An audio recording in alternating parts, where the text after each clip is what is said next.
Welcome to this, the latest in my YouTube videos, Rishi Devra, the Fantasy and the Facts.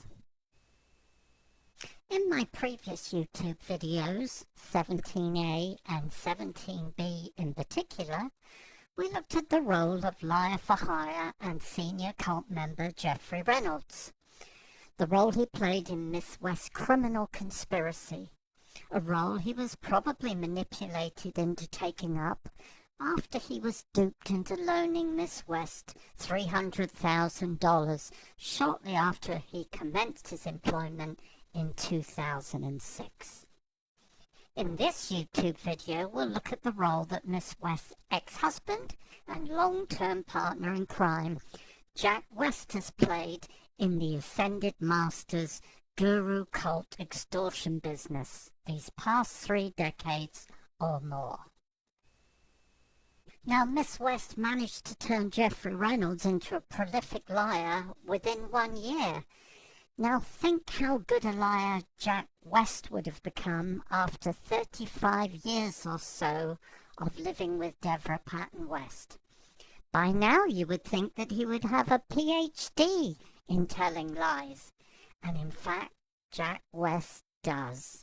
However, unlike the 2 doctorates the Christ gave Miss West personally, the worthless piece of paper Jack West is holding above was issued by his wife from her non-accredited school.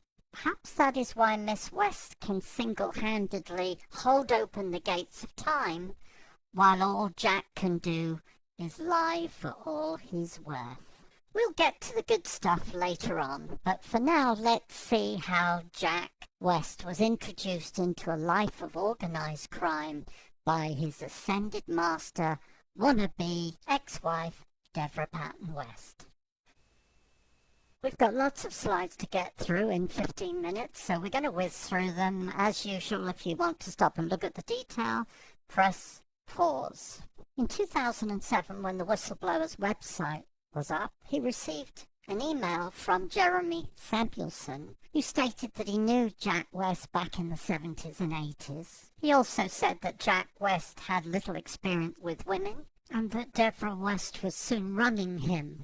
He also stated that he was persuaded to loan them $10,000, which he never got back, if proof was required that the Wests were already into fraud 30 or 40 years ago, but probably on a small scale. All that changed after Miss West attended the Robert Jaffe School for Energy Mastery, after which she pronounced herself to be an Ascended Master.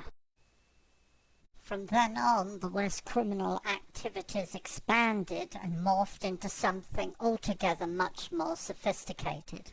Being a minor deity now, Miss West needed an ashram, which she needed to populate with sheeple, who she could then use to rally around her latest greatest good cause and persuade them to raise cash from the public and to persuade them to give of their own resources. However, the proceeds of their efforts, their fundraising efforts, never quite made it to the good causes that Miss West espoused, but instead all ended up in her pocket. On the screen now is an excerpt from an email, a statement that A.J. White gave the whistleblower. It speaks to how well-oiled the Jack and Devra West show was, in that after a violent assault on an employee, Jack West would cover up for Miss West by denying that it had ever happened. In the previous slide, helping Jack West with the cover-up was a student, Anandra George, who was a senior member of the cult. On the screen now, we see a letter that Anandra George sent the whistleblower's lawyer in 2007, retracting a statement that she gave against John Watson, saying that she was forced to give that damning false statement against John Watson by Miss West, who threatened to fire her if she didn't give the statement.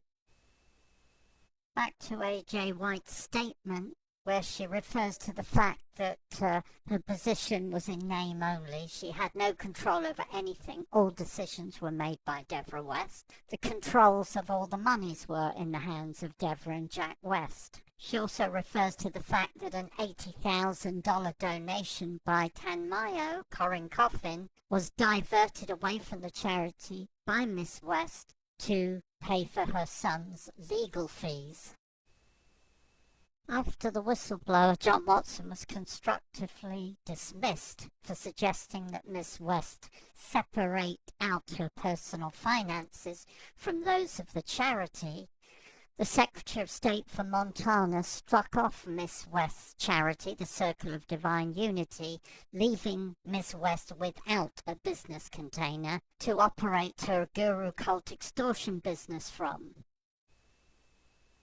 Close to bankruptcy for a second time, Miss West moved her business model north to Lakeside, Montana, and set up a new container, Soraya Enterprises Unlimited, Inc., from which to run her guru cult extortion business from. Tired of waiting for her 12 disciples to cough up 66% of their net worth for her good causes, Miss West, on or around the beginning of April 2006, viciously assaulted Dr. Cole, MD, as part of a long campaign of violence to extort her entire net worth from her, estimated at $1.3 million. The attack upon Dr. Cole was so violent and so disturbed the witnesses that were present, Miss West felt it necessary to issue a statement to her followers the following day. So on April 17, 2006, she wrote to her entire mailing list stating that the assault had occurred. It was severe, but that it was mandated by long-dead ascended Master El Morier because the victim, Dr. Cole, was a Nazi in the World War II death camps in a previous lifetime. No mention of the extortion of $1.3 million from Dr. Cole.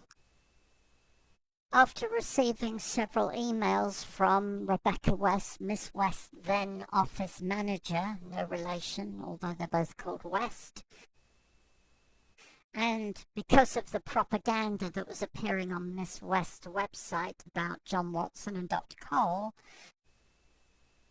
John Watson decided to turn all of his research over to two local newspapers, the first of which, the Whitefish Pilot, printed a large article about Miss West on the 12th of July 2007. While the centerpiece of the news article was the vicious assault by Miss West on Dr. Cole, MD, there were mention of several other crimes in the news article being committed at the time by Devra West in the Lakeside, Montana area.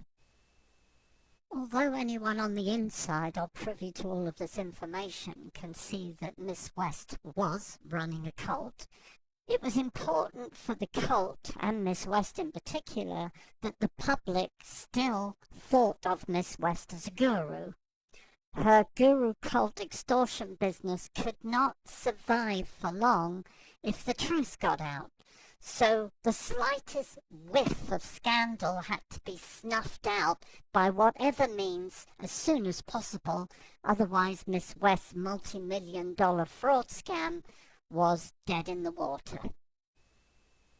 So before getting into Jack West's statement, let's look at a couple of the big facts that were prevalent at the time. One of which was that Devra West had assaulted Dr. Cole.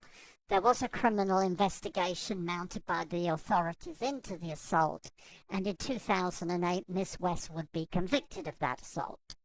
This is a fact. And in spite of Miss West's efforts to derail John Watson's lawsuit against her for fraud, this too was coming to a close, and also in 2008, Miss West would be found guilty of fraud by the court, and judgment would be awarded to John Watson. But as just stated a few moments ago, the cult's existence, its ability to generate money through the members it sucks into the cult, is reliant upon people believing all the bullshit about Miss West being a guru and a divine being. So to overwhelm the truth of Dr. Cole's and John Watson's legitimate cases against Miss West, the cult ramped up the propaganda that was published from Miss West's website. Here are two examples of that propaganda against John Watson and Dr. Cole on the screen now. In addition, and immediately after the Whitefish Pilot news article was published, just about every member of the cult immediately all published statements of denial from Miss West's websites, 3 of them coming from Jeff Reynolds, 1 from Jack West, and 1 from Julio Williams, MD. Let us now explore the statement that Jack West published on Miss West's website. His opus magnum of lies, and I would expect nothing less from somebody who spent 35 years being an apprentice to the master liar herself. Because of lack of space, I'm going to whiz through these slides. I suggest you pause the video and read the content. The highlight of this excerpt of Jack West's statement is the comment he makes about Miss West at the bottom. He refers to her as being utterly free of wrongdoing and as ethically virtuous as any human can be. At the bottom in green, Jack West refers to John Watson's need for self-aggrandizement, and yet it is Miss West who professes to be single-handedly holding open the gates of time, and it was Miss West who declared herself to be an ascended master in 1991. I'm pretty sure there's an egomaniac in there somewhere, but I don't think it's John Watson. He also states that John Watson's referring to Miss West as a cult leader as a twisted manipulation of reality. This excerpt from an email that Rebecca West sent John Watson in March 2007 would seem to indicate otherwise. In the green shaded area above, Jack West refers to the fact that the non-profit was there to sponsor Dr. West's work. Dr. West did not have any work. Her entire income was derived from her cult. At the bottom of this excerpt in purple, he refers to the fact that John Watson scammed everyone present until the criminality of his agenda was found out. Once more, Jack West, showing himself to be worthy of his PhD for lies, attempts to attribute onto John Watson the sins of Miss West. It is clear that Miss West has been the subject of a couple of arrest warrants, one for felony theft and one for criminal check fraud, has been convicted of assaulting her partner, was the subject of a sheriff's sale to force her to pay her creditors $2 million in court judgments and interest, and made many visits to court as the defendant in fraud-related lawsuits. John Watson's criminality amounts to 1 or 2 parking tickets, period. Here we see the first part of a letter from Barbara Costantino, who was Miss West's personal secretary for several years, and who wrote, giving a statement to John Watson to be used in court against Miss West, wherein she states that Mr. Watson was regarded by Miss West in a very favourable light right up until the time he left in August of 2002. She goes on to confirm that after Mr. Watson's departure, Miss West began to lie about the circumstances of his departure and the nature of his employment, and obviously got Jack West to do the same. It is clear that Jack West is a tool of Miss West's, and he is lying for all he's worth to the public, because, as we know, the guru cult extortion business cannot exist in light of the truth. We'll analyze the rest of Jack West's statement in the next video, 18B.